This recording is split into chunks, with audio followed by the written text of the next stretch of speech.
I thought it was just me who noticed that Addison Rae is not talked about as much as she used to. Yeah, she's not getting as many brand deals and ads as before. I guess it goes without saying that Addison's brand has been declining at an extremely horrifying speed. Addison Rae Easterling. How did we get from literally the TikTok dancer, the hydrated... Hi. Hydrated. Hydrated? What? The, hold on, let me just finish this TikTok. Can I take a picture with you? Oh yeah, of course. Let me do this TikTok really quick. Yeah. Boyfriend, I'm nervous. Boyfriend, I'm nervous. How do we go from all of that to literally our next pop girly?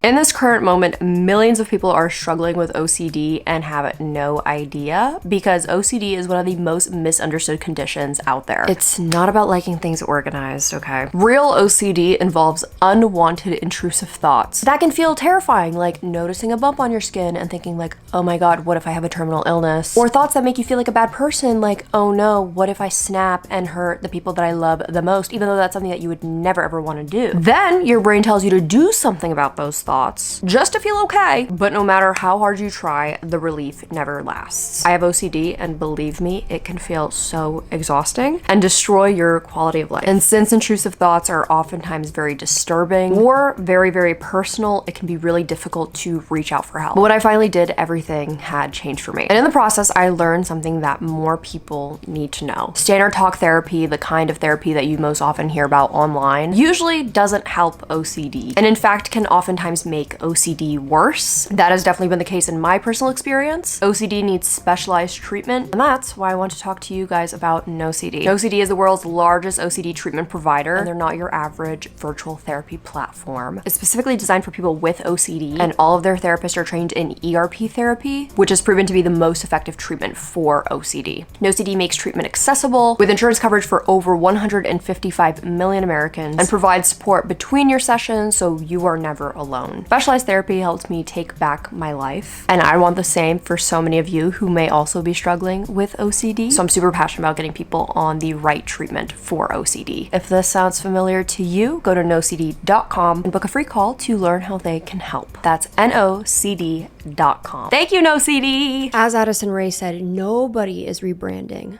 This is me. This girl was in the Hype House, and now she's hanging out with the Lord. And like Troye Sivan and Charlie XCX. She was doing the whole renegade and everything. Also, I feel like I need to address something. CBS did forget to give me one photo. It was Charlie XCX and Addison. So she's back. I am so sorry, but you know what? Just let her be up there. You may recognize Addison Rae from some of her biggest days being on TikTok, which she has over 88 million followers. You bitches can't even comprehend 88 million people, okay? Do you have 88 people in your life? Hello, do you have 88 friends? Hey, do you have 8 friends?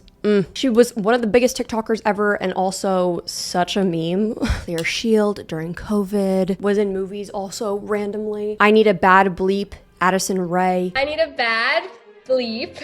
Addison Rae. Stay hydrated. Hydrated. And let me finish this TikTok real quick.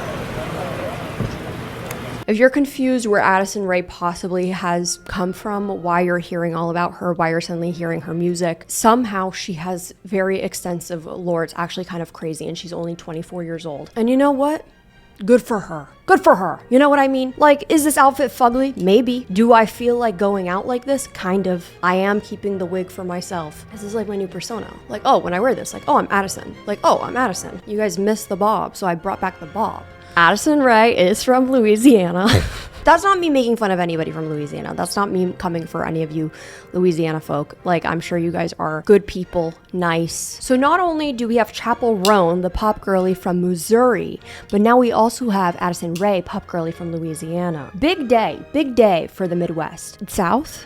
Big day for anybody who's not on the East or West Coast. She started competitive training that began at 6, and she was also in gymnastics and a cheerleader. We're such a small school that we're just so close to the small players, so when they win, we experience the win. And Addison did start TikTok in the summer of 2019, then later starting Louisiana State in the fall, where she planned to join the dance team, she tells Elle magazine. But when she didn't make the dance team, which would have paid for her stipend, her parents told her that it was going to be tough to make the college economics work, even though they'd moved to be closer to campus so that Addison could live at home. Addison and I actually studied similar things in college. I studied media studies and production, and she studied broadcast journalism. And I took a few broadcast journalism classes. I'm saying this genuinely in the nicest way possible. She would have killed it in broadcast journalism, truly. There were many girls just like Addison Rae in like the broadcast journalism program at my school were absolutely stunning and beautiful like Addison. I genuinely do think that she would have killed it, but anyway. But she also talked about how she found herself struggling really hard because it's fucking miserable to write papers about shit you don't care about. She was like, wow, what am I gonna do? I just really want to perform. I want to honor the passion and desire to entertain that was inside of me, but I also didn't want to struggle and make my family struggle as a result of that dream. There's also this famous video of Addison Rae at a bar at LSU where she's trying to get a no cover pass, basically meaning like every time that she comes to that bar, she will not have to pay the $10 cover fee or whatever the fee was to get into the club. Hey, look, you think I can get a no cover?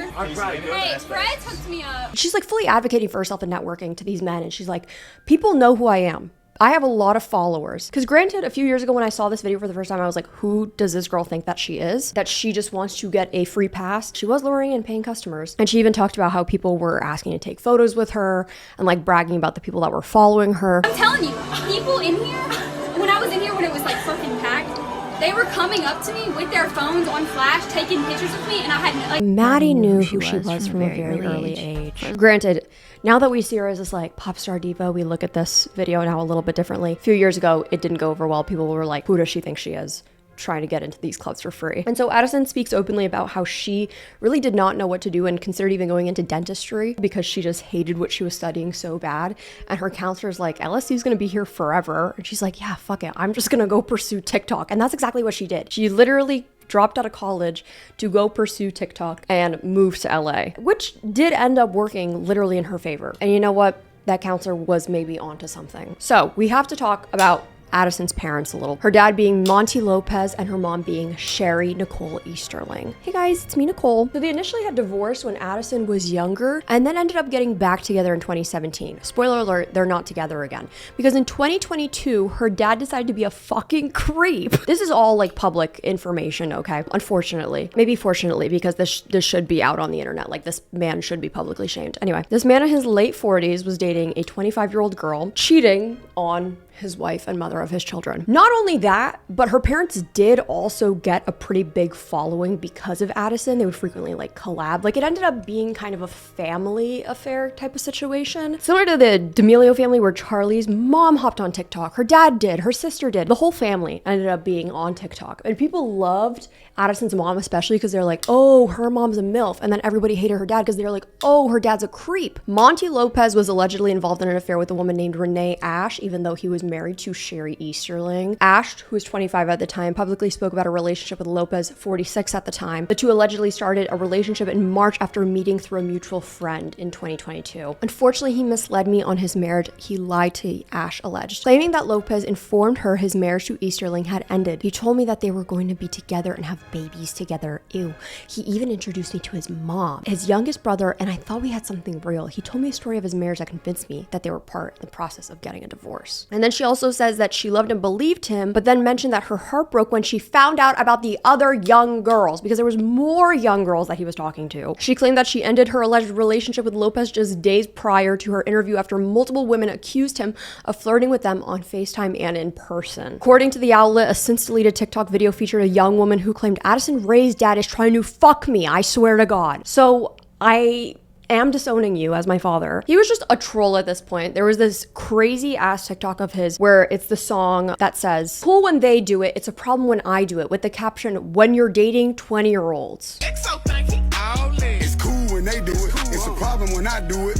Fuck 'em, fuck. Mind you, his daughter is literally 21 at the time. I'm sorry, but I would actually have to fight my dad. Like, I would actually have to traumatize him back. Like, I would do that. I would make it my life's goal and mission to traumatize my father back. That's kind of what I'm doing with my life. I'm living out of spite. I'm embarrassing him. I'm embarrassing the family name. And you know what? I think I'm doing a pretty good job. So then, okay, get this, guys. So you think it's crazy now. So then her mom starts dating Young Gravy.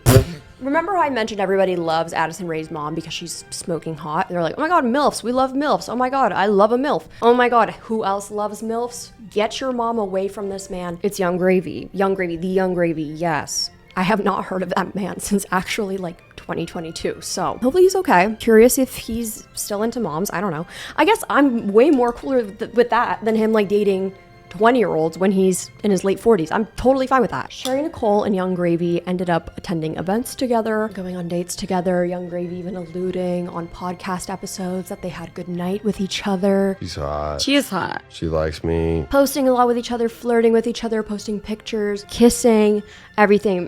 And then Addison Rae's dad is like, oh, I want to fight Young Gravy. I actually want to box Young Gravy.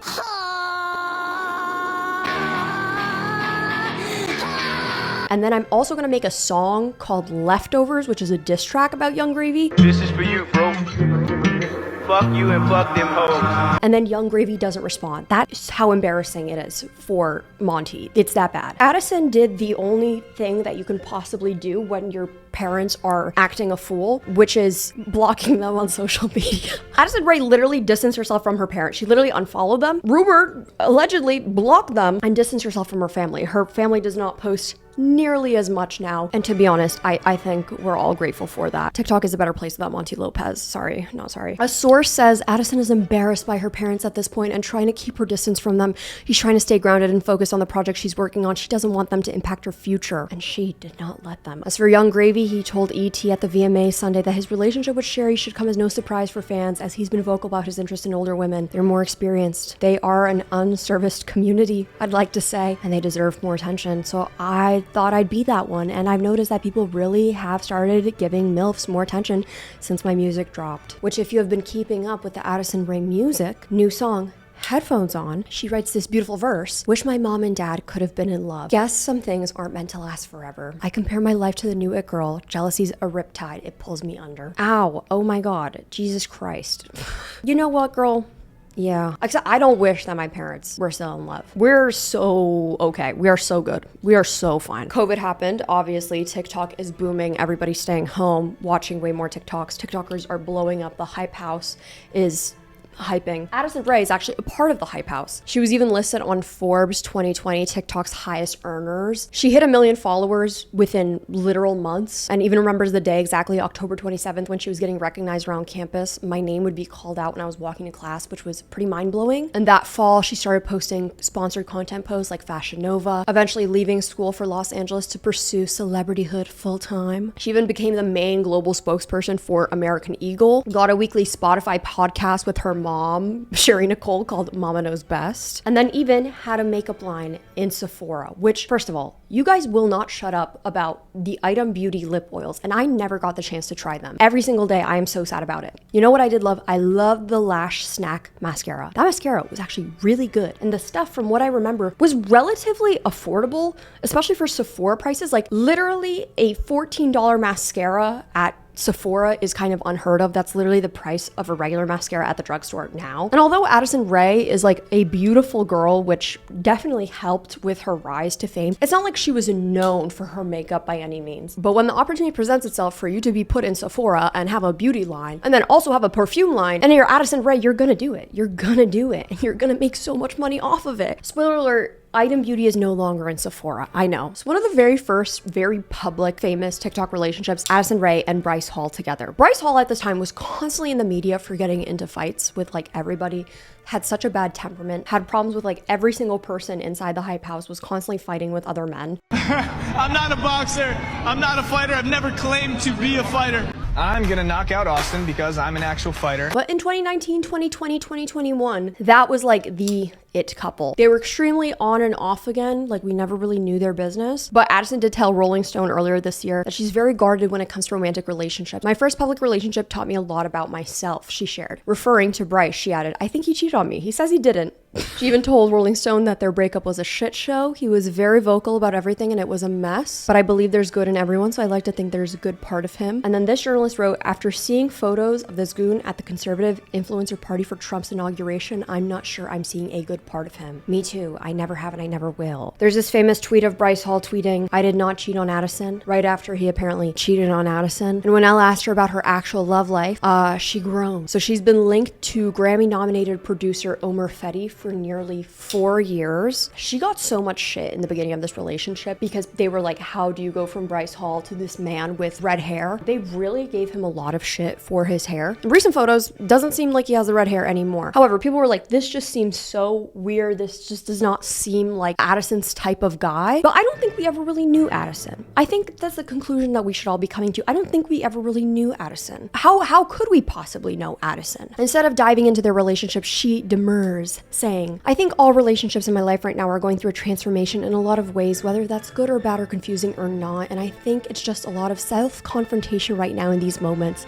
just figuring out what I really want to do and what feels right." So Addison's like, okay, cool. I've only been famous for not even 2 years yet. I did the Hype House. I did a makeup line. I had a falling out with my parents. I'm gonna start acting, which was a very, very big deal on social media when Addison Rae was announced that she's going to be in the movie He's All That, which got like mixed reviews. Some people were like raving and being like, Addison Rae actually like saved the movie, and some people were like, Addison Rae was really awful in this movie. She was also in the horror movie Thanksgiving in 2023. She's also about to start filming for Animal Friends, which stars Ryan Reynolds, Jason Momoa, Vince Vaughn, and Aubrey Plaza, extremely big ass names. And it's noted that Addison Rae would be one of the main live action players. She even talked about how previously in the roles that she's played in like He's All That and Thanksgiving, she basically got to play herself, and so she's really excited to play somebody that isn't her. So she's just going through side quests at this point. Like, it's side quest after side quest. So what if I told you guys that she was like best friends with Kourtney Kardashian for a summer? Fire hydrants. Okay. You'll switch 2 seconds on the left leg. Fire hydrants. In 2020, her and Kourtney Kardashians were in fact best friends and were inseparable, making workout videos, hanging out by the pool, wearing matching outfits. The duo even appeared together in Ray's 2020 film debut, He's All That, but people were still surprised by their friendship given the 21-year age gap. There's this crazy clip from Keeping Up with the Kardashians. Oh my god, a relic, in which Khloe and Kim are like grilling Addison because they're like, we have trust issues, we don't know about her, what's her intentions, we always have to question everyone. What's your blood type? What is your credit score? Do you have siblings? Oh my god, you guys, are you interrogating this poor girl? Which is actually crazy that they are so concerned about this age gap when the top comment on the video is worried about an age gap. Meanwhile, Tyga was messing with Kylie while she was underage. Oh my god. And if you watch Chronically Online, Girl Explains Bad Baby and Alabama Barker, then you would know. Or if you're just a fucking human being and know that Tyga is an insufferable human being. Anyway, oh, we're so scared. What is this 20-year-old's intentions with my 42-year-old sister? I'm scared. Check in on your little sister. Anyway, there's just this compilation of where they're not exactly being the nicest to Addison. Oh wow, we love your nails. Oh wow, like Kourtney gonna have nails like you? I'm surprised that Kourtney doesn't have nails like you. What do you guys talk about? What do you guys even have in common? What do you guys do? Oh my god, Kourtney's in like her own little world. She's like so happy around her. Like that's fucking crazy. And then Kourtney's just like, hiya, Addison. Do you think that you could teach me to do a TikTok? Yeah. We're gonna do a TikTok. When Addison was asked about their friendship, Addison was like, yeah, so she did get married and have a baby. As to why they're not hanging out as much anymore. She's an amazing friend of mine, amazing mentor in person, she told Access. We got very fortunate that it ended up working out, and I'm very thankful for her. I think both of us are very honest people, and we like a lot of the same things. It started off with both of us just loving to work out. We were doing that a lot together. So now we're at the point in the lore, sorry, my actual real natural hair, because this is my actual real hair, and I just, you know, cut it into a bob and dyed it just for this video. That is when, sorry, it's like stuck in my mouth and in my face. Oh my god, I'm shedding. Oh my god, I'm going bald in real life and I'm going bald as Addison Rae. This fucking sucks. This is kind of when the narrative around Addison Rae shifted a bit and people were like, oh, wait, Addison might be cool. Wait, hold on, guys. Wait, hold on. Addison, actually, we might be fucking with Addison Rae. Because at this time, you gotta understand that the demographic that was watching Addison Rae, there was this thing on TikTok at the time. There was straight TikTok and there was alt TikTok. But people were like, oh, if you watch Hype House content, if you watch any of the people in the Hype House, you're watching straight content. That's straight TikTok. Those people are not fucking cool. However, on alt TikTok, here we have fun, okay? Here we listen to good music. Here we're emo. Here we're fucking cool. And everyone kind of had an idea of who Addison Rae was because you could not escape her because, I mean, she literally does have over 88 million followers. But this is when she started gaining the respect of the alt TikTok community. The conversation around her started to shift when she started openly showing her support for artists like Sophie and Arca. Sophie, if you don't know, is a late artist. She sadly passed away a few years ago, and she was a British DJ, singer, songwriter, record producer, Grammy-nominated musician. She also happened to be very good friends with Charlie XCX, and a lot of people say that today's hyper pop and the type of pop that we listen to is heavily influenced because of Sophie. So when Addison Rae is caught wearing a Sophie sweater, people were like, wait, hold on, this is actually a really big deal, because is she actually like fucking cool?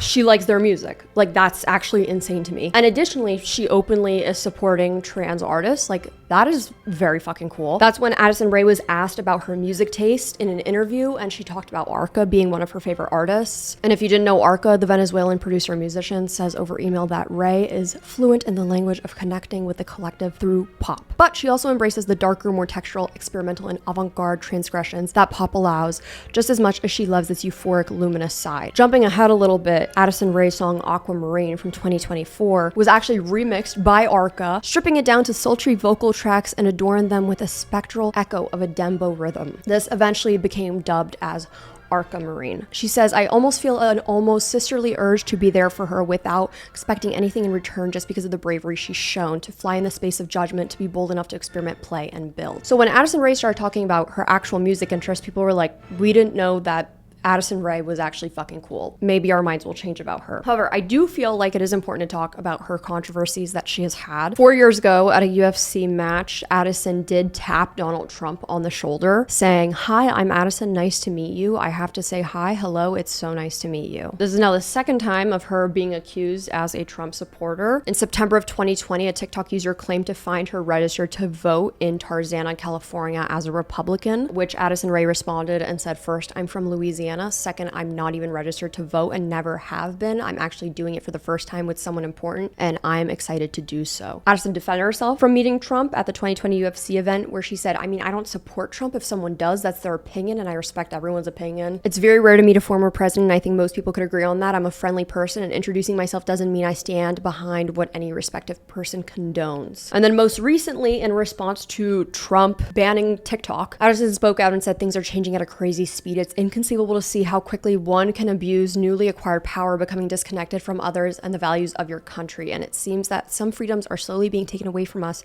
which is very creepy. She also slammed Trump for taking credit for keeping TikTok around the platform she got famous on. No, because he was the one who originally created the platform. He was the cause of the blockage. I remember the first time I heard about a possible ban on the app was around 2020. I was worried. Of course, I'm glad the network survived, she told Vogue France. Granted, for newer fans, this is concerning behavior, especially with everything that Trump is trying to enact now in 2025. I mean, granted, even if you liked Trump back in 2020, biggest fucking red flag. I think it's safe to say that me and a bunch of other people could see Trump in the same room and would have absolutely no desire to go up to him and introduce ourselves, and would do anything in our power to actually not be in the same room as him. And for that, I obviously hope that her thoughts would change, but this does obviously hurt a lot of people, especially fans of hers, when they see contrasting things like, so you support trans people and you support their rights, hopefully, if you're, friends with them and collaborating with them and seeing that they're your inspirations. But yet you were also kind of elusive about who you voted for in 2020 and also introduced yourself to him. I would hope that Addison is a different person from when she was 19, 20 to now 24. However, Addison Rae also apologized on Twitter and Instagram after she came under fire for a resurfaced video, which shows a woman saying Black Lives Matter is a cult and that all lives matter, in which she wrote in a statement, I owe you all an apology. 4 years ago, I reposted a video which included a woman sharing her thoughts on Black Lives Matter and all lives matter that I should not have because of my privilege. I did not understand and wasn't educated enough on the social injustices facing the Black community. All lives cannot matter until the Black lives do. The Black community was and continues to be oppressed and damaged by systemic racism. I see my mistakes and I'm committed to learning from them. I will never stop growing, learning, and fighting for those whose voices rightfully need to be amplified, and will forever believe that Black Lives Matter. If you haven't done so already, please join me in supporting and learning more about the global Black Lives Matter move. Truly sorry, and am committed to using the platform you all have given me to work on becoming a better ally. I love you all endlessly, Addison Rae. And that is obviously an apology that I personally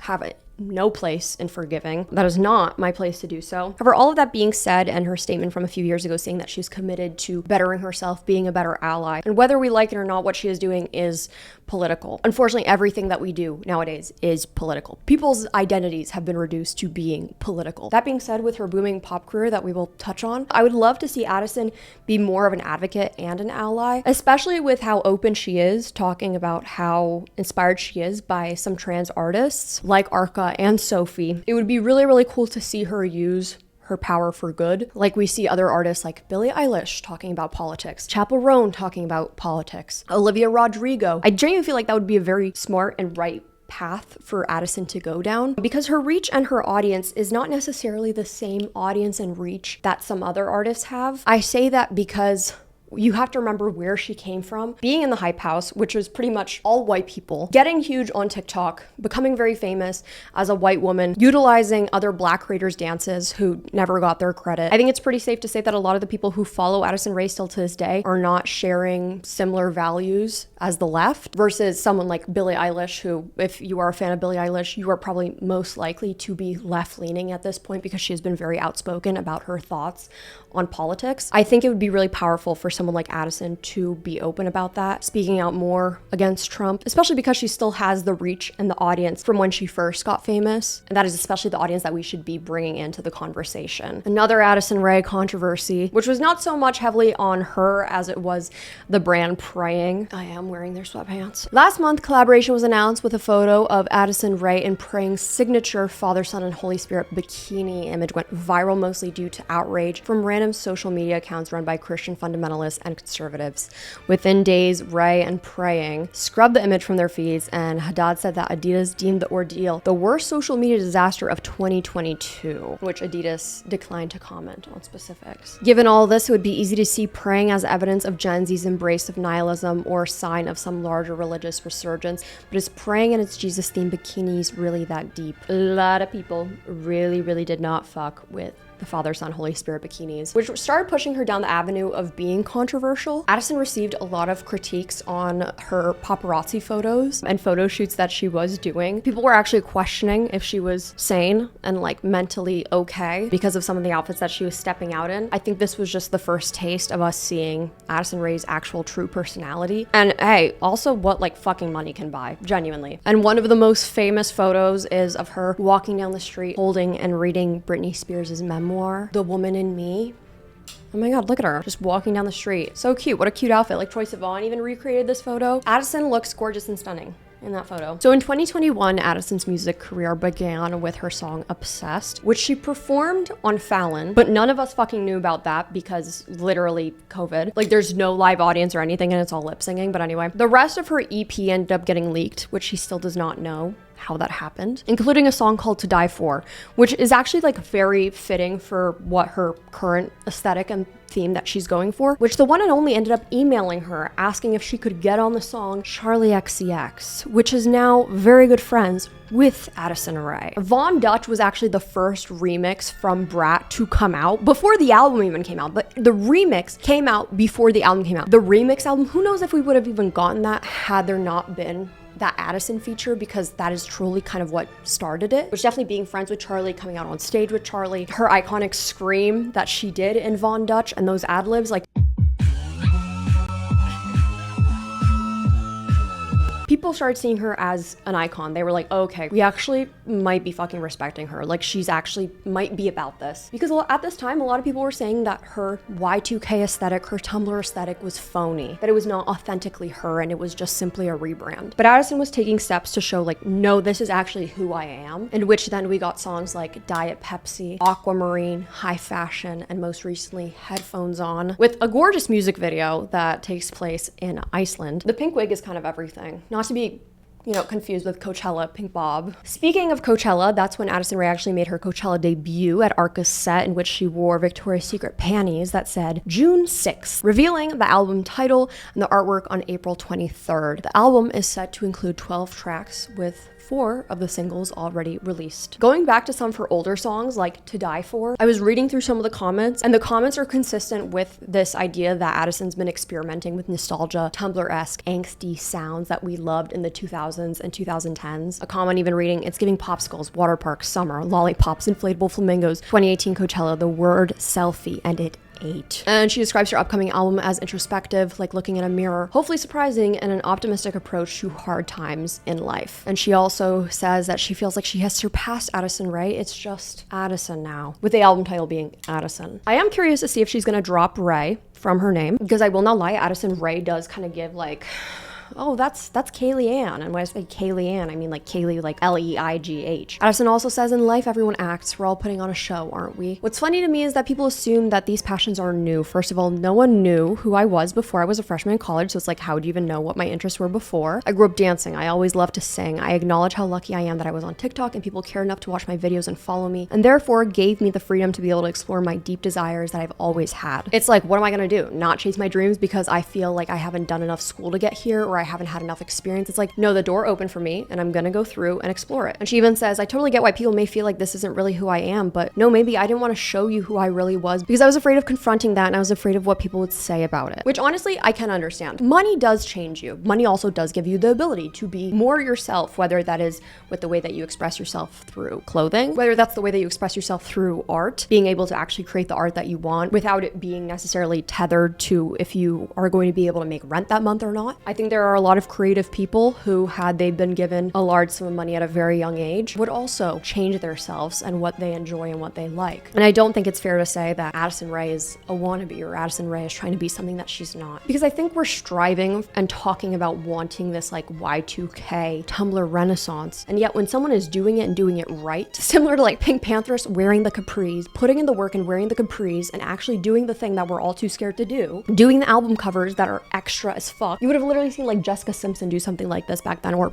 Britney Spears. We see someone doing that now and we immediately say like, oh, that's a poser. Speaking of Britney Spears, again, Addison Rae actually talks about not wanting to star as Britney Spears in the singer's forthcoming biopic. Though Rae is a Spears superfan, she says no one truly deserves to play the princess of pop on screen. I honestly don't think anyone deserves to play her. She's such an enigma and such an icon. I don't even think it's right to compare me to her at all. I think she really created something that is untouchable and so in its own lane, and nobody will ever truly be able to replicate what she did for music and even the entertainment industry. I do think the humbleness and also giving credit where credit is due is really admirable. I mean, we can take this and compare her to someone like JoJo Siwa, who said that they invented gay pop, when in reality there were many other artists before her who were doing exactly that and not claiming to start something new, and is very open and honest about the inspirations. I think that's very cool to see, and something that we don't see as often anymore, because everyone is kind of striving to be like, I am the first, never been done before, you have never seen what I do before. But Addison is like, no, let me give the flowers to all of the women who have come before me,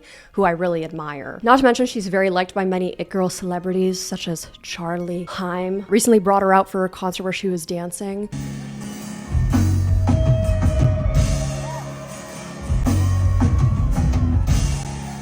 I just went to a Lucy Dacus concert the other day in which Katie Gavin from Muna opened, and they did a sanitized remix, including headphones on. Guess I gotta accept the pain. Need a cigarette to make me feel better.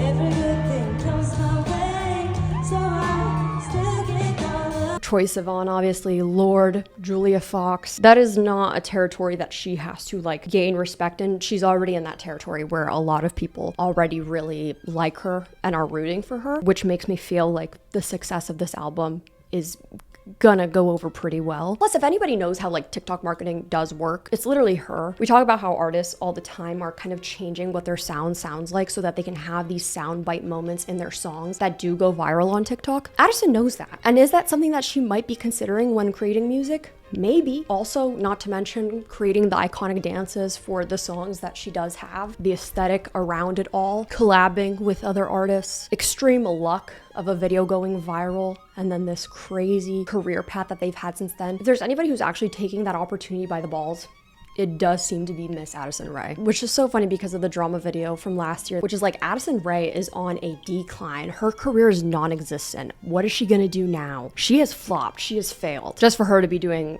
very well for herself right now. And on the cover of Rolling Stone, Elle magazine, she's okay. There's other TikTokers who are doing similar side quests where they use their leverage for good and actually their interests, such as Charli D'Amelio. Charli D'Amelio being such an amazing dancer and doing TikToks. A lot of people were like, I feel like she's not utilizing her talent as much as she could be. She's literally on Broadway right now, on & Juliet. And I do have respect for people like that. And there's so many people who would do anything to be in that exact position and will climb to where they want to be. And to see somebody being like, yeah, I got really lucky and I'm gonna go through with it with all of the money and power that I have gained. I'm gonna go explore that route. I think it's a lot cooler than her being like, I don't know, it just fell into my lap. I'm fucking self-made. And it's really interesting to see how from day one we can watch the trajectory of her growth from who Addison Rae was day one of TikTok to who she is now. That being said, I think I'm gonna allow Addison Rae's music to grow on me. I like her singles that she's put out so far, and we might be having an Addison summer. We might be. It's true. Thank you so much for watching this video. If you liked it, please make sure that you leave it a like, because it helps me out so much. Also leave a comment. How are you feeling about Addison Rae? Are we liking the singles? Are we liking the music videos? What do we think that the rest of the songs are gonna be like?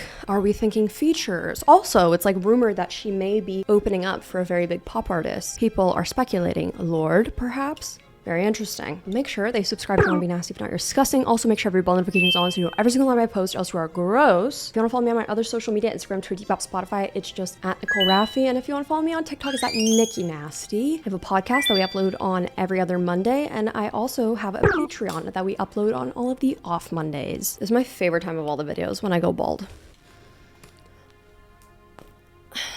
Thank you so much. Have a great day and stay hydrated.